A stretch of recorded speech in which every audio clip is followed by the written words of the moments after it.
How wonderful it is to be together in one mountain, many paths. Sorry that we're a moment late. We're just figuring out some technical difficulties. And as you're all coming in here, we welcome you. We're so delighted to be with each and every one of you today. Our mission is what Barbara Marx Hubbard and Dr. Mark Goffney call a planetary awakening in love through unique self-symphonies. We are activating a new humanity and awakening as a new species. Homo amor, the fulfillment of Homo sapiens. We are a church, a synagogue, a mosque, a temple, a zendo. We are all of it. No one is excluded. Everyone is included. And we come together to attune to the evolutionary impulse awakening within us. Welcome home. I am Christina Tehel, the co-executive producer, along with Krista Josepha, Jacqueline Clark, and Jamie Long. And we are delighted to gather together for week 270, over 5 years for our live community broadcast. What a privilege it is to be part of this global community where we contribute to humanity's flourishing. Yeah, all right. Teachings from One Mountain, Many Paths are in books by Dr. Mark Goffney and by Barbara Marx Hubbard and others. And on our website resources page at onemountainmanypaths.org, you will find these books like Tears, Reclaiming Ritual, Integral Religion, and Rosh Hashanah by Dr. Mark Goffney, a seminal contribution and a work that is a dramatic evolution of the languages of liberation that constitute the profound dignity of our Western traditions. Also, our live One Mountain broadcast is a key place where new teachings and new leading edge Dharma and new dimensions of the new story emerge for the very first time. So you really want to be here every single week. Receive ever deeper mystical gifts by stepping intimately into the work and practice of creating this community and the work around the community, which is the great Homo Amor Library, Memory of the Future. Reach out to me for the holy opportunities. My email is in the chat box now. I want to give a holy shout out to Jacqueline Clark. Jacqueline devotes hours, literally hours every week, every single week, helping with podcasts, transcriptions, and holding documents for the great library. In such sweet devotion, Jacqueline is meticulous with her organization and her care, and she supports us, this whole community, and Dr. Mark Goffney and our Da Vinci Project by holding these elements of the great library. Jacqueline needs volunteers to work by her side and is a wonder to collaborate with. So please do step in and do not miss this opportunity to contribute your gifts. Use the Zoom and Facebook chat functions to say hello, to let us know where you're from, to express your prayers, and to resonate the Dharma. On Zoom, check that your chat settings say everyone so we can all hear from you. Sign up for and read our weekly emails. There you find our replays, community activities, volunteer opportunities, feature videos, and surprise and inspiration. Now, for what to expect today. First, a Dharma recap from myself. And then Terry Nelson sets our intention. David resonates our evolutionary love code. Krista invites us deeper into community and to contribute our gifts. And then David carries us into prayer. And then we move into our evolutionary sermon with Barbara Marx Hubbard and then Terry Nelson. To close, we bring everyone on for an intimate dance party and our goodbyes.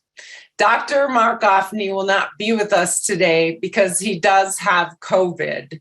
It's not severe, but he is dealing with symptoms, and he could have powered through today, but we decided that it was important not to in order to honor COVID.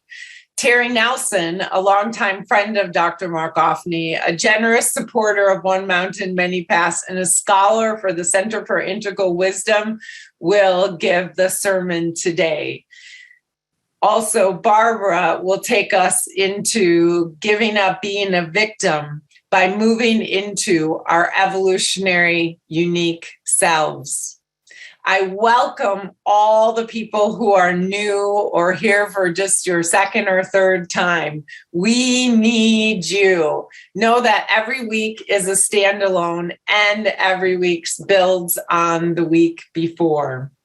One Mountain, Many Paths is radically committed to telling the new universe story. Now for our recap from last week's communion. Beyond the victim versus responsibility split, the emergence of homo amor. Responsibility means we have the capacity to respond to our reality.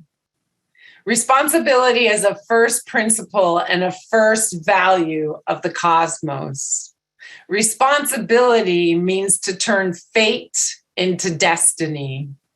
To turn fate into destiny may impact what happens in reality in its exteriors, and it may not. Turning fate into destiny, however, does change our experience of reality. Turning fate into destiny transforms our interiors. In the deeper view, interiors drive reality, and interiors always transform exteriors. Responsibility does not mean necessarily that we are the cause of our reality, which is often a disguised form of narcissism. Believing we are the sole cause of our reality embraces the first principle and first value of autonomy, but denies the first principle and first value of communion. Full responsibility means even if we are objectively a victim, we still take responsibility and choose to engage the situation. That responsibility gives us power and joy and capacity. We have the capacity to respond. We don't go mute. We don't go silent. We don't lose our voice. We respond with power. It's so beautiful. Responsibility is not generic. It's unique. Responsibility is not some external thing you either take or don't take. Responsibility is perspective, and it must be trained. It's a lens through which and within which reality occurs. Responsibility is inherent. It's not natural. It's a quality of the cosmos that lives in us. If there would be any two homo amor who are really outrageous lovers and they really go all the way in this lifetime, the world is liberated. Just like matter triumphed in life and life triumphed in self-reflective human mind, self-reflective human mind triumphs. We trust, with complete trust, that the world will evolve for the good.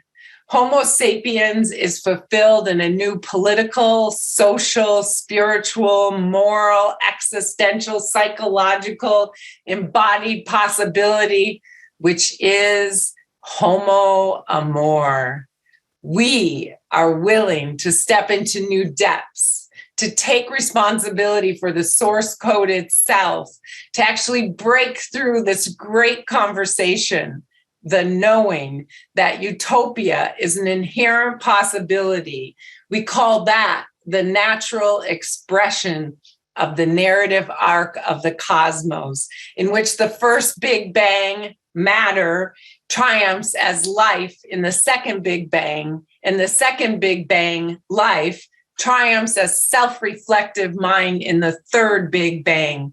We move from the physiosphere, matter, to the biosphere, life, to the noosphere, the world of the depths of the human self-reflective mind, and we step into the Anthropocene. Then this is the third Big Bang. We don't stay in this simple Homo sapiens world, which in modernity is governed by rivalrous conflict and win-lose metrics. We don't stay at the lowest common denominator of humanity. We evolve. As evolution awakening to itself, we participate in the evolution of love and the evolution of responsibility at every new stage of consciousness. Now I invite us to more deeply enter the holy and sacred space of one mountain, many paths, and I turn my word to you, Terry Nelson. The gang never says this, but behind the scenes, there's lots of preparation that goes on to this morning. And my worst nightmare was always, what if just before we're going to start, I can't get on? So without going into it, this morning, I had a fire drill with everybody. My sound didn't work. My computer didn't work. The internet went out. I screamed for my wife to help. I screamed for my son to help. I noticed that my son's picture is on there because we switched to his computer. And the whole team is texting me and going, "Are you okay? Did you have a psychotic breakdown?" Maybe, but I'm back. I'm ready. So first, Christina, thank you so much for your recap. As always, I feel so given to and expanded by what you said. I noticed I have kind of a buzz going on having listened to you. So thank you so much. Now, a medical friend of mine, a doctor, once said that when he was in training, he went to Africa to study African medicine. And he went way out into the jungle somewhere and to a small village to see how they handled sickness. And he said it was fascinating for his Western trained mind, which is really about sort of separate, you work on one person and they did something and they got sick and then you fix them. And what happened was he goes there and there's a person that's sick.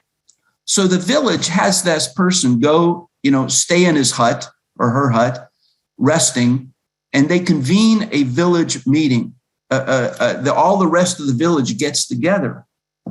And the question they have is, okay, what's going on with us? Or if you will, how did we cause that person to be sick? And they're solving the problem from a total communal we space. And there's not even a thought about necessarily what this guy or gal did that they got sick. It's us. We the environment, we the context, if you will, we the story. We're somehow took actions, had some thought, did something. I don't know if they said we didn't love effectively, but probably something like that, such that person is sick.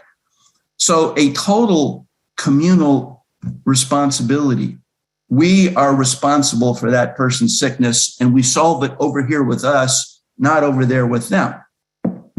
And my doctor friend said he tried telling his Western medical friends about that degree of communal responsibility for wellness, and that they regarded wellness as the natural state. And so if somebody wasn't well, there was some violation of the environment, of the natural state of things, which the community was and was responsible for fixing. Fascinating story. Now, Mark called me yesterday, and I must say I got his whole allocation of energy for the day in our talk, as he said, because he has COVID. And we had an intense discussion on victim responsible cause and how important it is that we get that accurate in a way that will serve people, and we'll work to evolve the source code. And I must say, we're in process. We're getting closer. We're getting closer to having it the way Homo Amor would have it. having it a way that truly helps people in their journey to become their unique selves. It still and was a wonderful struggle for me to be in this conversation. Victim, responsible, cause. And we got to get it right to have a world that works for everyone. Now, we're called a think tank. The Center for Integral Wisdom is a think tank, and what think tanks do is they struggle with stuff to get it right. So Mark and I have been struggling on this issue for a long time, actually for many, many years. So in the recent text to Mark, let me just behind the scenes, Mark says, do we have full responsibility for everything? And does the interpretive lens of full responsibility work for all situations? It's something you and I have discussed for 10 years. And then another one, is there another word besides victimhood to acknowledge the limits to our responsibility? What about Holocaust victims, rape victims? What about this thing about shaming the victim? How would this show up in a code? Now, of course, that was before it's now shown up in the code, but behind the scenes, we're doing this. Some of my text back to Mark. Objectively, there are often victims, objectively. There are victimizers, objectively. The Jews were victims in the Holocaust. No ifs, ands, or buts about it. And so not responsible in that situation because it's an objective fact, but a chosen perspective, which empowers. As Viktor Frankl says, people even in the concentration camps could be responsible at least for the meaning and attitude they brought to that situation, regardless of the circumstances, which they couldn't do much about. Responsibility, able to respond. Now, intention today. I guess it's for you to accept my invitation, which I'm making now, to enter into this struggle, to have this distinction clear, right, powerful, and serving, the evolution of the source code. And I have to confess, even though yesterday in my conversation with Mark, which we've been having for 10 years, I took some ground in seeing my truth the way I got it as a partial, good, but partial. It felt like a breakthrough. But I also want to confess that as soon as I hung up with Mark, all my old paradigm kind of came roaring back and wanted to bite me in the ass. So I'm still in process. Responsibility, and as I presented a few weeks ago, declaring I'm the cause of what happens in my life because I say so, has been a load-bearing beam for me in my work as a trainer and coach for 40 years. So it's disorienting to go to a next step, to go beyond my current paradigm, I guess. But I'm working on it, and I think I'm getting there. Knock on wood. Now, hopefully today, when we're done, we'll all be at least a little clearer on victim, responsible, cause. And if not clear, then maybe a little more passionately confused than we were before. Now, for those of you who were with me a few weeks ago, I mentioned that I was at my sister-in-law Mary's service. She died about 3 or 4 weeks ago. And my nephew did a slideshow of her life from beginning to end in about 5 minutes. From Mary as a baby, elementary school, high school, college, get married to my brother, kids, grandkids. And it was like a powerful, disorienting, provocative 5 minutes to go, wow, a whole life from beginning to end, the choices she made, the difference she made or didn't make. Wow. Now, as I thought about it, and it's by way of introduction of me to you and where I am in this struggle, my slideshow would, somewhere in the middle called career, have me on a platform working with 200 people, 5-day training, committed to having their life matter the way they want it to matter. I probably work with, 40, 50,000 people in my lifetime. And what I will say about that is if making mistakes helps you to learn, then at this point in my life, I'm a goddamn genius, given the mistakes that I have made. I also said recently that when I do a training, I generally, I'm pretty confident I'm going to win because I know the secret that they don't necessarily know is that they want to be loved. they love, and they are loved. And I know that. I speak to their inherent goodness, their inherent responsibility, their inherent unique self. That's what I'm looking at when I'm talking to. And I often say to groups, if you could see myself through your eyes, you'd be so excited you probably couldn't sit still. Now, I also, when I present stuff, now I'm getting back to responsibility, I say, look, I'm not presenting you these ideas as like the answer or the way, the truth, and the light. I'm presenting them like a coat for you to try on, experiment with, and see if it works for you.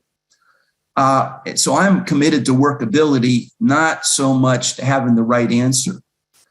And I must say, in my work now with Mark, I moved over to being committed to having the right answer that works in all situations.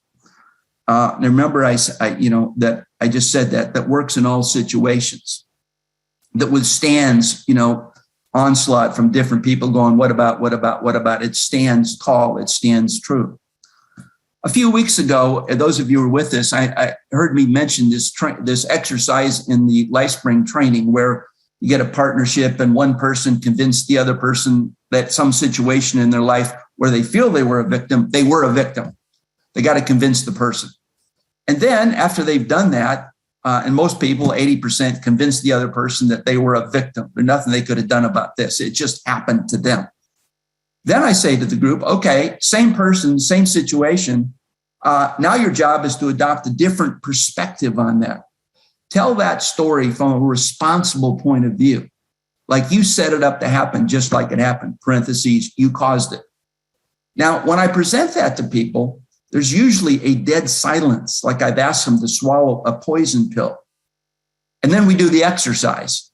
And usually half, not usually more than half, not as many who did the victim version of it, convinced their partner they were responsible, they caused it.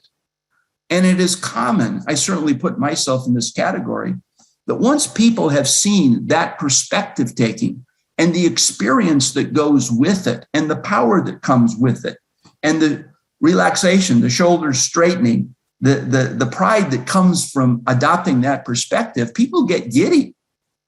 And they often share about how exciting, how wonderful it was.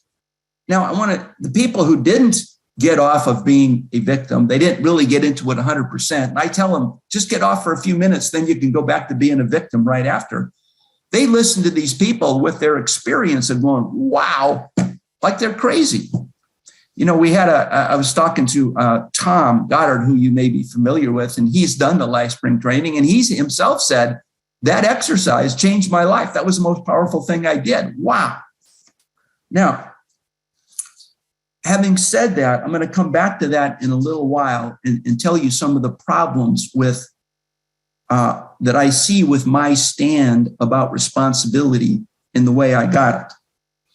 I actually hope some of you actually did this exercise. I suggested that you do it, and maybe you can relate more and more powerfully to what I'm saying. But even imagine you did it. Work it out in your imagination. You can probably do it in about 30 seconds. So even you could do it now. So my intention is to invite you into this struggle about distinguishing victim, responsible, cause. And we'll be back with that in a few minutes. So next we have, I think, David. And thank you, Terry. I pass it to David. Thank you, David. Thank you, Terry. Thank you for modeling the evolutionary mindset. Everyone, if you didn't know, we originally were called Evolutionary Church, where we actually wanted to highlight this ongoing development of, in this case, the source code here.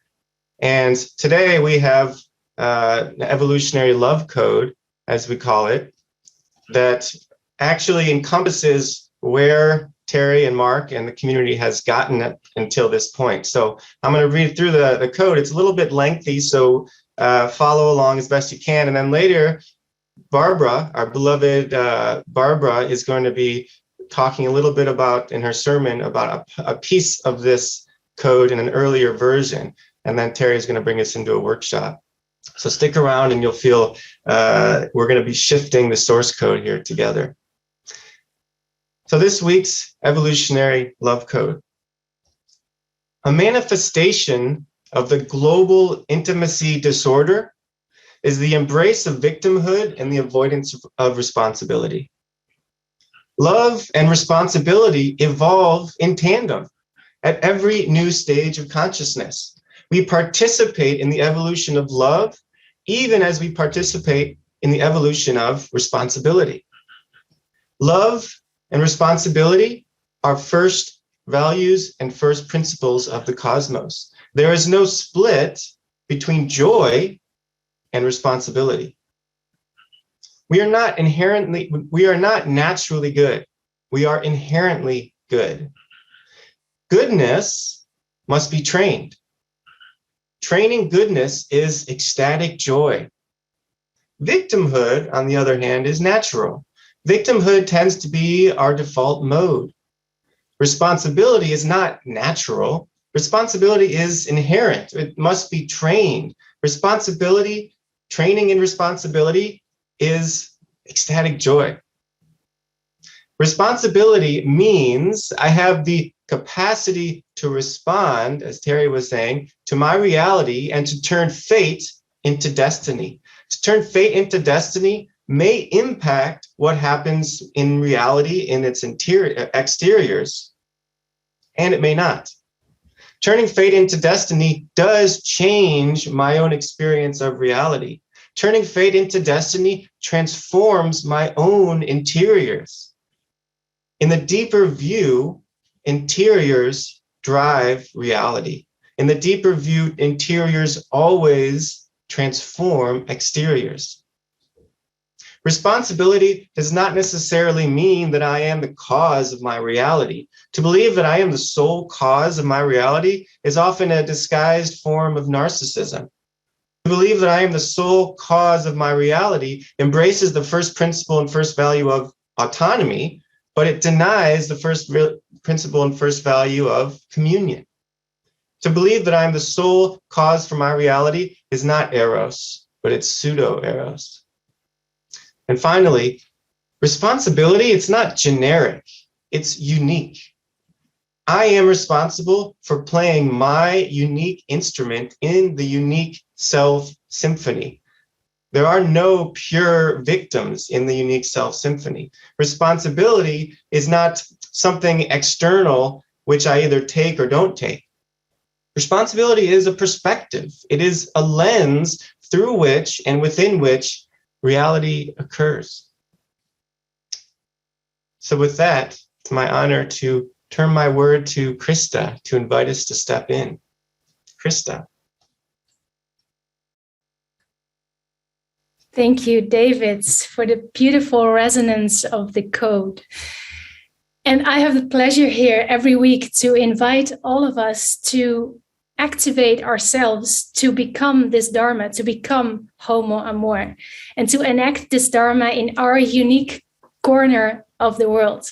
And this week, I wanted to start doing that by sharing a very short story with you, an example of how I noticed that the Dharma was moving through me this week. And as I'm sharing it, maybe you can feel for yourself, how is the Dharma, how is this teaching of taking responsibility showing up in your life? And in what ways can you train for responsibility in your life? So this week I'm going more and more to the gym, working out, training my body. But while I was in a class called Shabam, dancing, moving my body, I was thinking at the same time about this week's teaching, about taking responsibility for the sake of the whole and changing my perspective from victimhood or from someone that is just waiting for things to happen to me, and instead taking my full power and taking my full place. So I noticed in that dance class that on the one hand, I could wait for the teacher. She was standing on the stage and showing us the moves,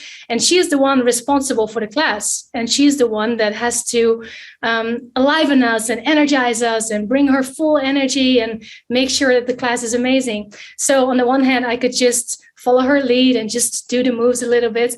But at some point, I remembered, how can I train for responsibility in this particular situation?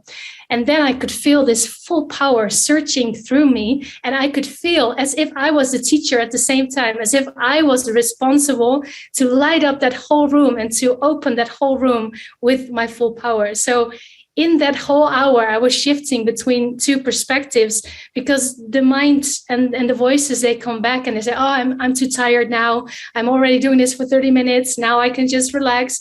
But I want to share this story with you because I feel that actually stepping into our full power, it's not, and taking responsibility, it can sound scary, but it's actually something that brings us so much joy and ecstasy and urgency and energy. So that's the energy that I want to invite all of us to step into, because each and every one of us is needed in our unique corner of the world, as we say, to commit our unique, outrageous acts of love. So I want to end with asking you that question. What is the unique, outrageous acts of love that you can commit in your life? And in what ways can you take more responsibility in your life? So maybe if you want, you're welcome to share that story with me. I always love to hear from you and connect with each other. So I'll put my email in the chat box, and you're welcome to reach out to me. And of course, the beautiful way to take responsibility for this revolution, for our home, for One Mountain, Many Paths, because we are all needed here. And this is ours to do together. And there's a reason that we are here together today. It's not just to be a consumer and to receive it, which is also beautiful, but there's a huge invitation here to take our seats at the table and to step in powerfully and to make this happen together. One way to do that is to become a co-creator, you could say, and to step into one of the unique self-symphonies that are emerging. Small groups of people are coming together around a particular project and taking care of that project and birthing that project into the world, like editing books, publishing books. We're now launching a podcast, so we have a podcast team. So if you want to participate and join in that, send me an email, and I would love to get to know you, talk to you, get to know your beautiful, unique gifts and what is the best way for you to step in. And of course, the other way to step in is to become a member, to resource our home with our funding. Like I said, we're launching a podcast. We need more resources to bring this to the next level and to reach out to more and more and more and more and more people in the world. So I will end by showing you where you can sign up to become a member. If you go to onemountainmanypaths.org and you click here on membership, you can sign up right here. You can choose your own contribution. Again, please give as much as you can. Most people are giving $100 a month, but you can choose whatever works for you, what feels great for you. And if you become a member, you get access to 9 deep courses with hours and hours of this Dharma to study it, to learn it, to practice it, to become it. So make sure you go to onemountainmanypaths.org right after and sign up. And I can't wait to meet you there. And with that, I give my word to you, David, to bring us deeply into a beautiful meditation, to enter into prayer. Thank you so much. Thank you, Krista. Beautiful example of the way that you've stepped in your life and become a player. So friends, this is where we actually move into prayer, right? In One Mountain, Many Paths. And, here at One Mountain, Many Paths, we actually practice to open ourselves to the perception of this one mountain, right? There's many paths and there's this one mountain. There's this ultimate that we can connect with, whether it's in first person, as many, the Buddhist experience of this oneness, whether it's in third person, this evolutionary impulse that moves through all things and develops it towards higher and higher levels of consciousness and complexity, or whether it's in the second person, and all the different traditions have their own way of describing that. So I'm going to invite us into a particular practice that comes out of my tradition of from St. Ignatius. It's called the Examen of Conscience, and I've adapted it to our community here. And it goes like this. First, we're actually going to notice and evoke the presence of the divine in this moment. So just notice, take a deep breath, feel that love that is binding all things that is in me, living in me right now, living in you, connecting us. In this very moment, as Dr. Mark often says, love is not hard to find. It's impossible to avoid. We're literally swimming in it. So just feel that, connect with that right now. You may want to close your eyes. So step one, look around your life, imagine your life, review your life, and face the light. Face all of the goodness around you. Face all of the power and experiences that you've had where you feel, as Krista was mentioning, that power coursing through you. You felt so connected to a larger field of reality. You felt so connected to the divine. You felt like you were living fully as your unique self. Feel into that. Face the light. Face that experience of joy, connectedness, elation. Maybe you felt courageous. Experiences of when you felt like a full, powerful player in your life. Maybe in your family, in your friendships, with your beloveds, your social groups, maybe at the store, at the coffee shop. Review some moments and recall, bring to mind some experiences of when you felt like you were a full, powerful, evolutionary, unique self. Face the light in your life. Really take it in. Take a deep breath. Now, step two, face the darkness. Also look around in your life, kind of rewind the tape of your days and your weeks and face the darkness.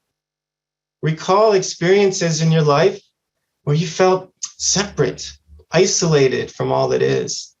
You felt a deep anguish or pain or suffering or isolation. Maybe you felt like a victim. Maybe you felt like reality was happening to you and you had no control over it.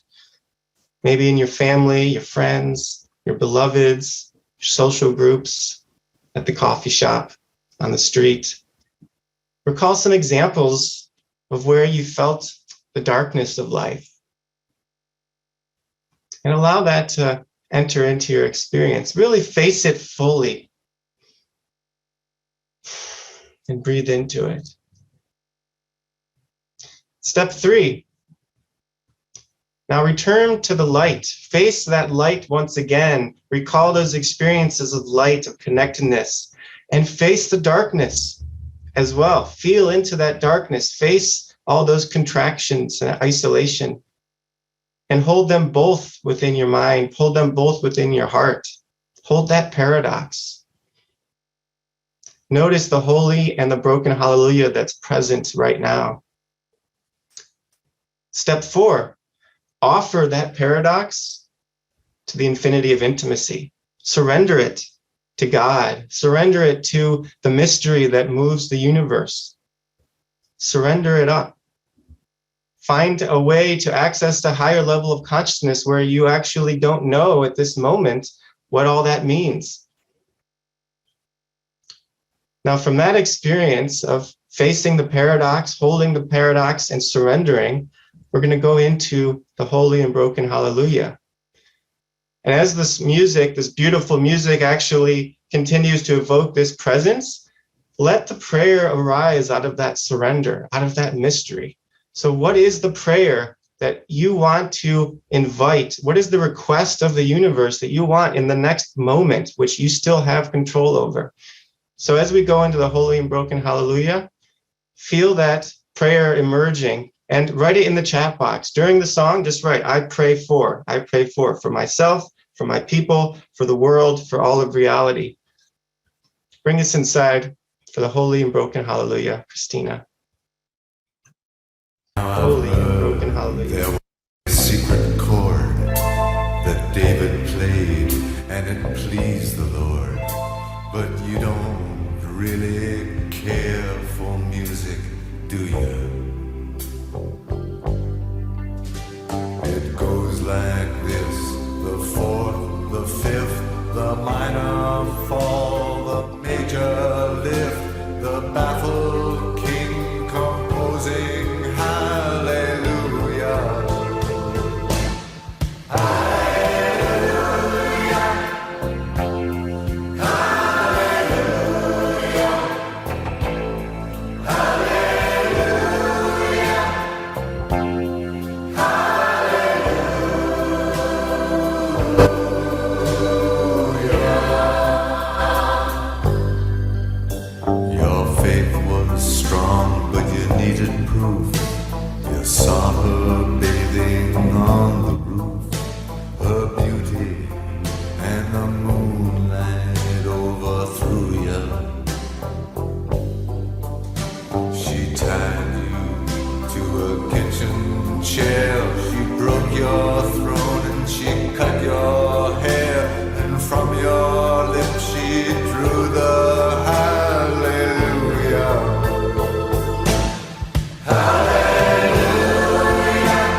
I don't even know the name, but if I did, well really, what's it to you?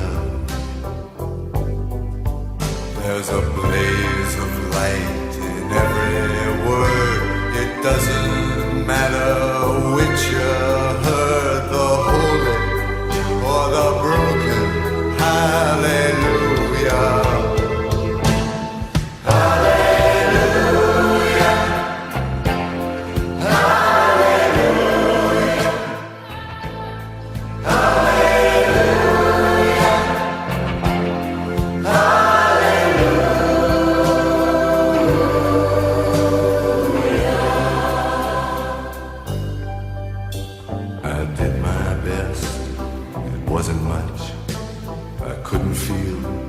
So I tried to touch. I've told the truth. I didn't come to fool you.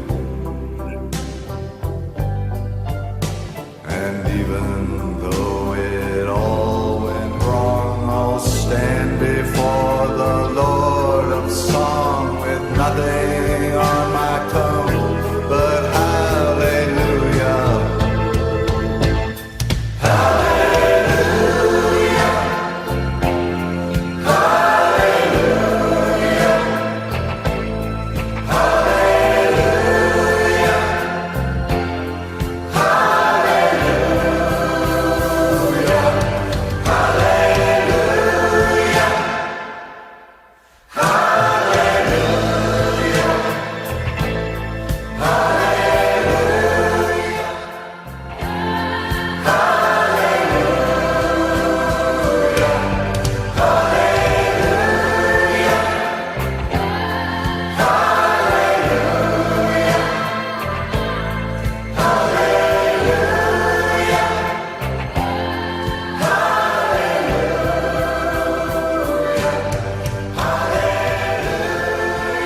Hallelujah. Let the prayers roll in.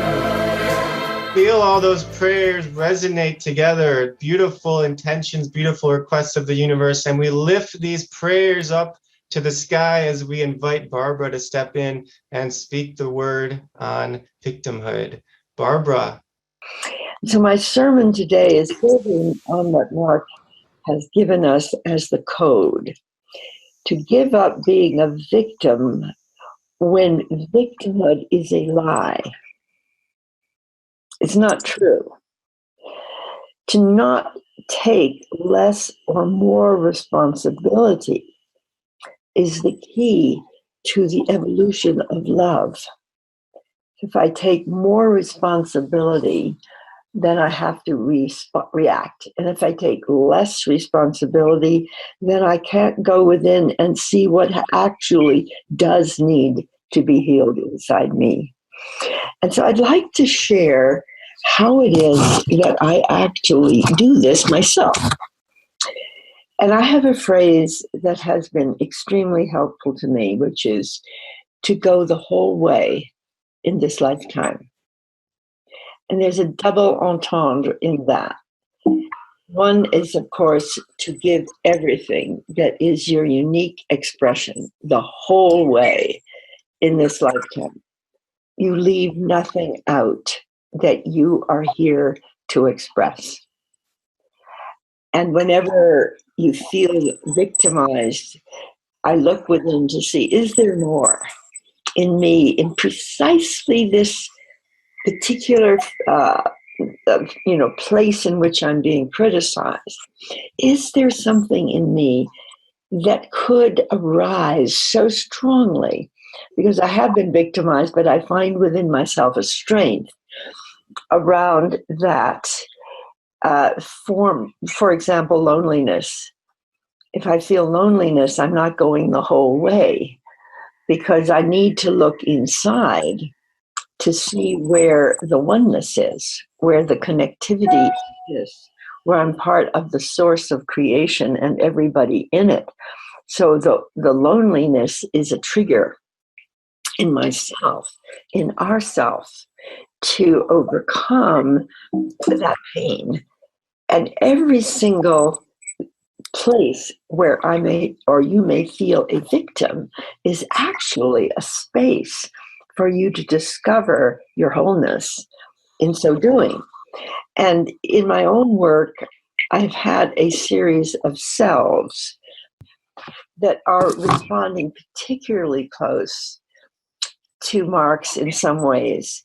So here are in order to go the whole way, I need to integrate all selves of my being.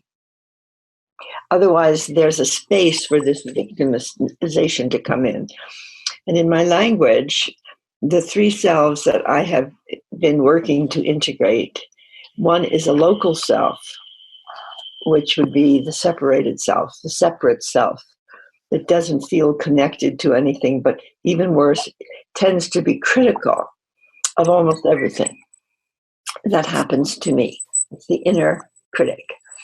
And the inner critic, which is separate, has to be received. This is what I've discovered. It's an egoic self. Instead of being eliminated or killed, the local self is invited to speak. And invited to speak its full story of what it's criticizing and where it feels left out.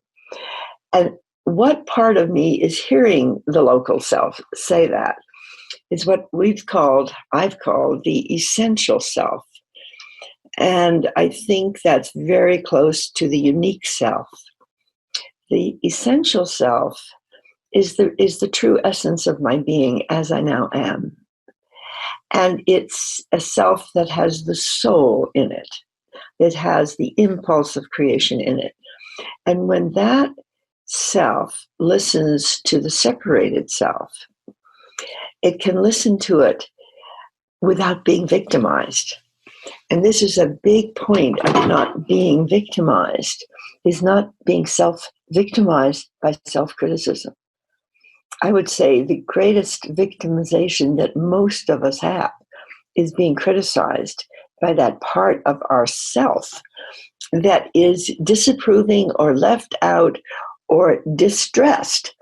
So I have had many conversations, and I did this on large classes when I was teaching, is everybody had to hear their own local self and actually speak it out on these large maestro calls and have the essential self or the unique self or that part of yourself that is truly who you are uniquely. That self responds to the separated self, the egoic self, and actually often learns something from it. The ego is not always wrong when it's criticizing or victimizing you. And that may be true when others are victimizing you. There's often some truth to it. But instead of just reacting against that victimization, you are able to actually learn from it, hear it out. And if somebody's actually victimizing me and I hear it out, because I've learned to handle my own inner critic, it's often quite destabilizing to the person who's victimizing you. It's not easy to do, but there's something in the victimizer that is actually afflicting them to attack you. And if you are bold enough to be able to feel that and have them feel it, you have really done a major job in handling it. So that's the thing. The local self is brought in through the essential self. Now, in my own vocabulary, the essential self is also now activated by what I have called the universal self, that is part of Marx's own, I would say, evolutionary unique self. But the universal self has a memory of the future self. The universal self knows what you are becoming, knows the potentiality in you that has not yet been fulfilled. So on the one hand, you have the critic self, then you have the current unique self, and then you have the self that can blossom out the whole way. And this is when we give our gift the whole way. We not only our prayers, but our gift. I'm giving my gift the whole way by my vocational arousal, no matter how far out it might possibly seem. And in my case, it's very similar to what Mark's saying, we're saying as a church. It's a planetary awakening in love. So my universal self, your universal self, and you think of this for a moment, your universal self is coded with who you are becoming and with your greatest mission on earth. It is actually coded with your unique mission, but it's usually so grand, so big, so great that you have to not allow it in. Just like you don't allow the ego in, you don't allow the universal or the greatness of yourself in. And so you bring that in.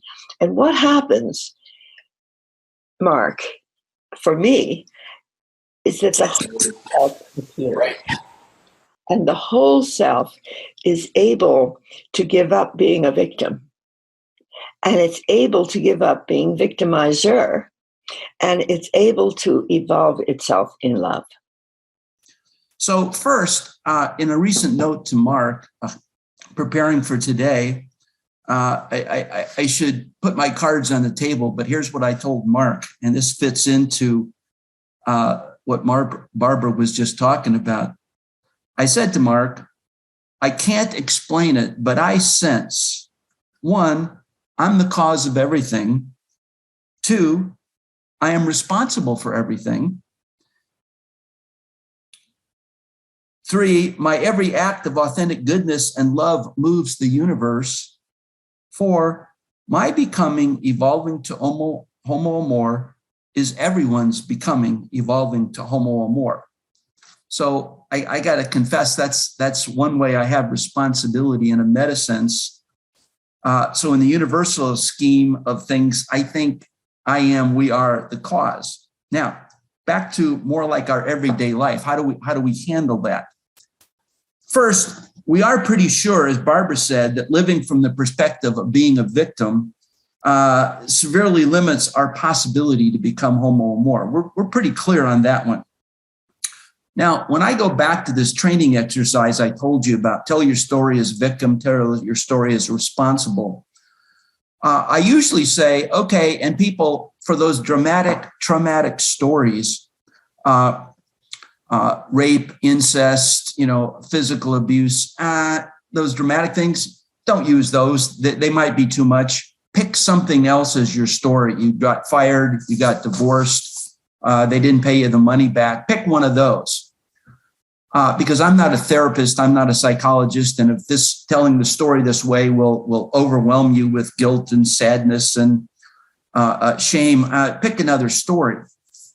And Mark made the point, he said, we really have to have a way to communicate cause that works even for that group of people.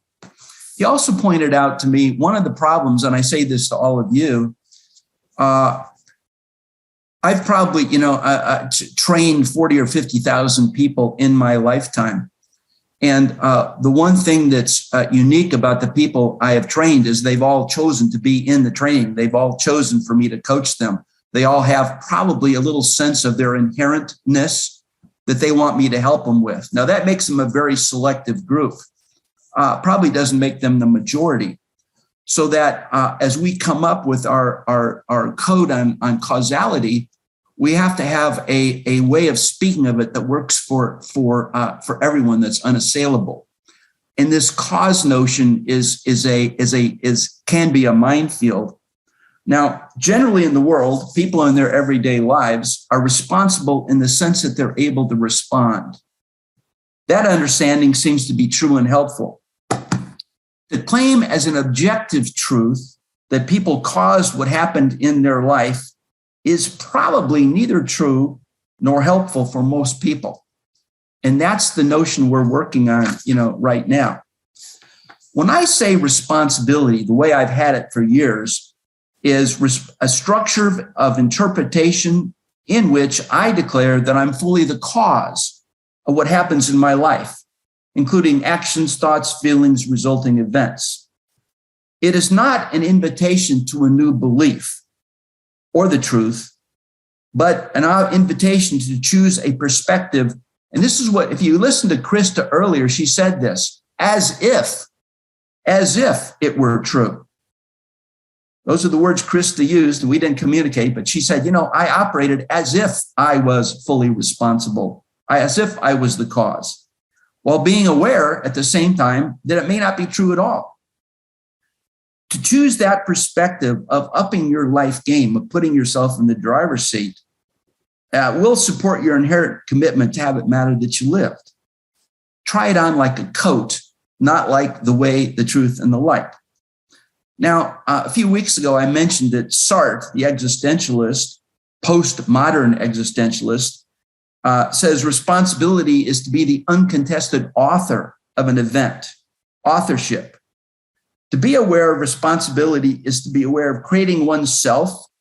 Like something happened when you were a kid and your parents got split and you decided that you weren't lovable, and so on. Creating one's own self and then operating like that's true for the rest of your life. And if such be the case, your own suffering. Like it was true, you caused it. And as Mark points out, there are many more contributors to cause than just you. And remember, existentialists are generally postmodern, which means we made it all up. There are no first values and first principles. One psychiatrist talking about Sartre's nausea, on the roots of the chestnut tree, some of you know that phrase, says Sartre's protagonist confronts the monstrous masses, the very paste of things, stuff that has no form or meaning until he supplies it. The knowledge of his true situation crashes in on him as he discovers his responsibility for the world. The world acquired significance only through the way it is construed by the human being. In Sartre's term, the for itself. There is not meaning in the world or independent of the for itself. And of course, that postmodern interpretation is something that we're really standing for as insufficient. Very insufficient. There are first values. There are first principles. There is direction. He goes on to say, both to constitute to be responsible for oneself and one's world is to be aware of one's responsibility is a deeply frightening insight. Consider its implications. Nothing in the world has significance except by virtue of one's own creation. There are no rules, no ethical systems, no values. There is no external referent whatsoever. There is no grand design in the universe. In Sartre's view, the individual alone is the creator. That is went by man is the being whose project is to be God. And of course, if you listen to that, and you've been with us, we are diametrically opposed to that, saying, no, that is not true. There is a design, there is a direction, there are first values and first principles. And that's the story we're living in that has us headed to dystopia. This paragraph is one of the best postmodern descriptions I've heard. It sounds a little narcissistic, as Mark has pointed out. Again, responsibility is a chosen perspective, and the conscious choosing liberates and evolves the inherent. It has both individualist and communal possibilities. Remember the African meeting, the village. Responsibility by virtue of I said so, not because it is true. Now, let me give you an illustration from the LifeSpring training. Usually midway through the training, after I've introduced responsibility, I invite 6 or 8 people. I say, here's an opportunity. And they say, what is it? I said, you can be the responsibility team. And all you got to do is say, honestly, I declare I'm fully the cause of what happens in my life, period. And if your word is good and you declare that, you're on the team and I'll call on you later. Now, it's pretty much of a setup because later somebody comes in late to the training and everyone has a promise to be on time. And so I stop and I talk to the person about who's late, about what happened.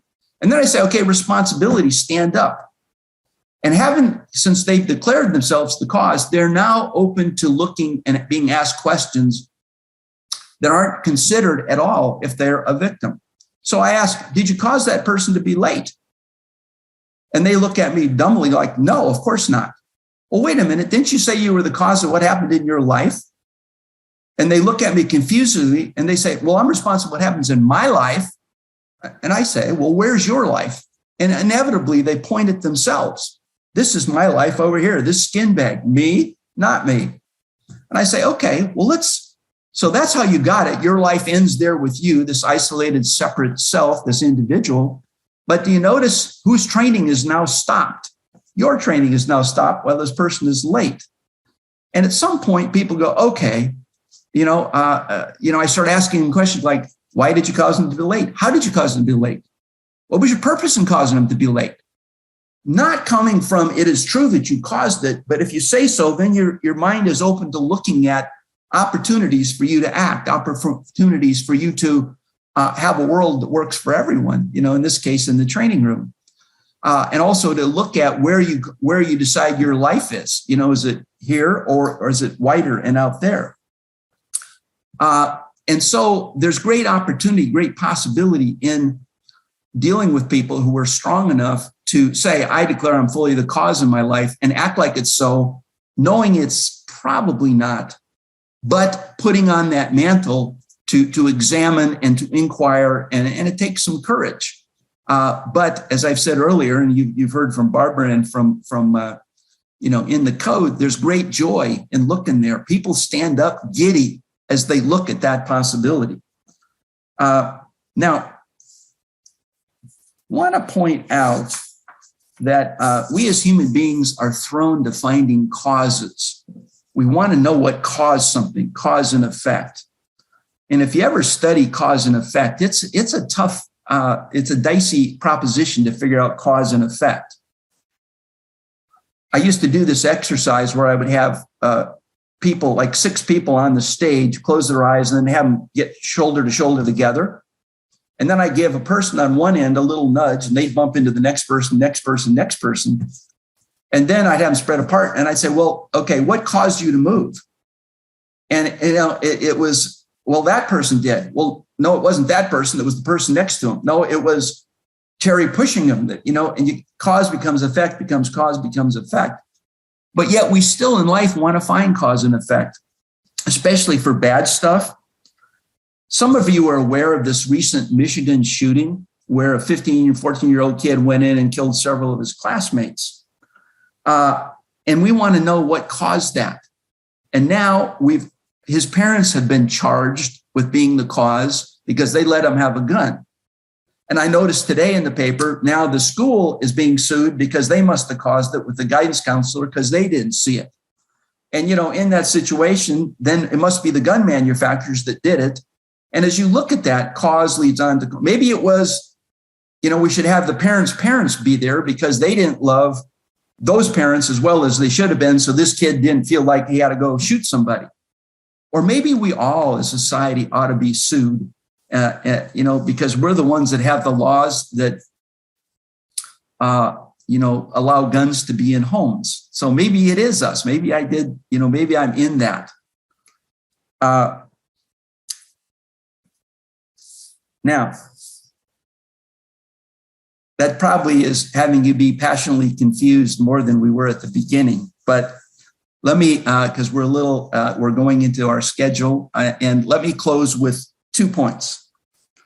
I assume all of you have got at times when you feel gray. I guess you could call it a little depressed. I notice I have been as resilient as I regard myself being. I've been feeling gray. I look at the threat to democracy, global warming, recent tornadoes, COVID, the economy, teen suicide, kids are behind in school. And I go, what can I do? Parentheses, what can I cause? And there's times that I feel helpless. But, here's a question for you. Did that nutty little butterfly flapping its wings and singing, I'm causing a hurricane as I flap my wings, really cause that hurricane? Did that really happen? Well, want to share with you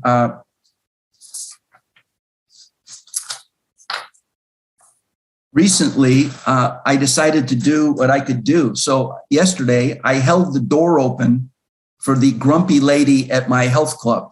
She was coming to work and she's always a little grumpy and so on. And she's walking up, she's got a cane. I just stood there, smiled, held the door open, and I got to her and she smiled. Now, I know that last night she went home and she loved her granddaughter in the way her granddaughter got it. And her granddaughter was probably contemplating suicide. And out of that interaction, my love given to her caused her to love.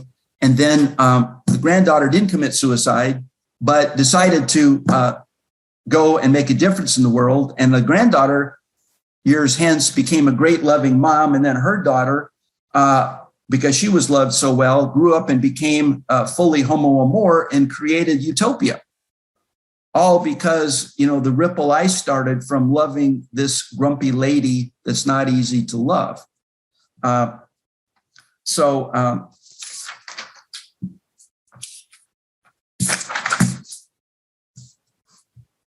In thinking about that and me causing it, did that really happen? I don't know. Did I really cause it? I don't know, but I'm working on it. You know, each cause, you know, is connected to other causes.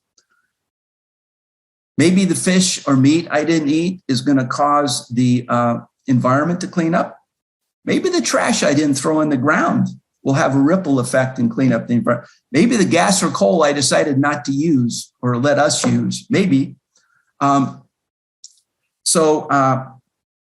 conclusion, you know, as Mark says from time to time, you know, this is a new moment, time for a new paradigm, a Leonardo moment. And as I always say, I'm committed to it being that. And I don't, whether it's a Leonardo or a Don Quixote, I'm all in. This is the best game in town. I'm fully supportive of what we're doing. I think it's got a chance to change the world. Not a guarantee, but a chance. And I'm all in. And I invite you all to be all in. And over the years, as we worked on this Dharma, even now in wrestling with this distinction, victim, responsible, cause, you know, it gets to be a louder yes. Yes, I think this works. I think this is right on the track. And it gives me a hope that I don't have in other places. And in conclusion, as the German mystic Meister Eckhart once said, if the only prayer you ever had to say was thank you, that would suffice. So at this moment, to all of you, thank you. All right, Krista? Oh, yes. Thank you. Thank you. Thank you. Thank you, Terry.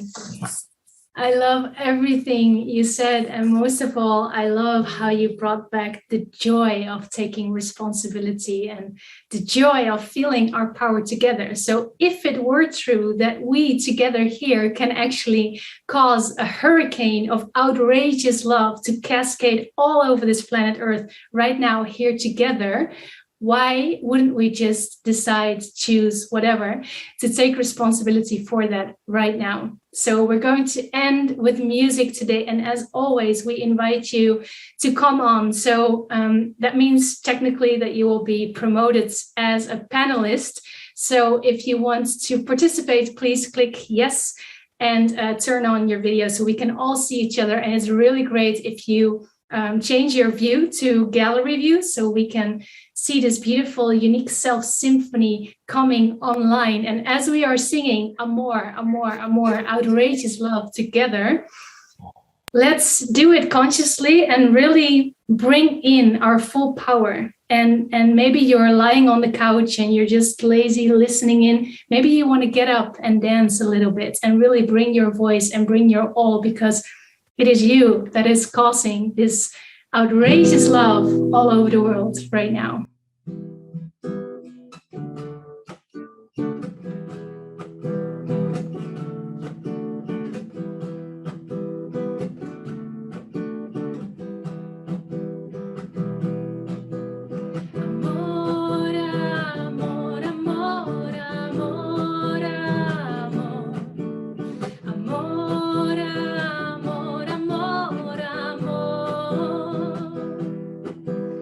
Amor,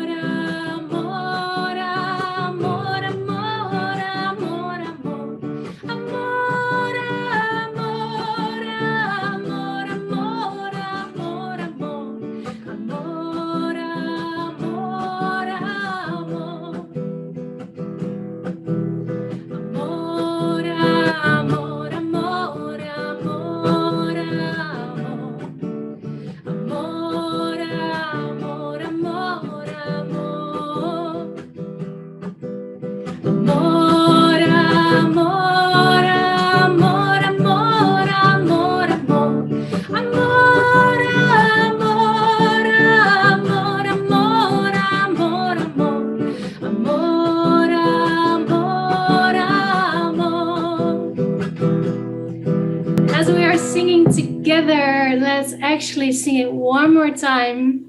And I invite you, even if it doesn't work on Zoom, to unmute yourself so we can all just sing together.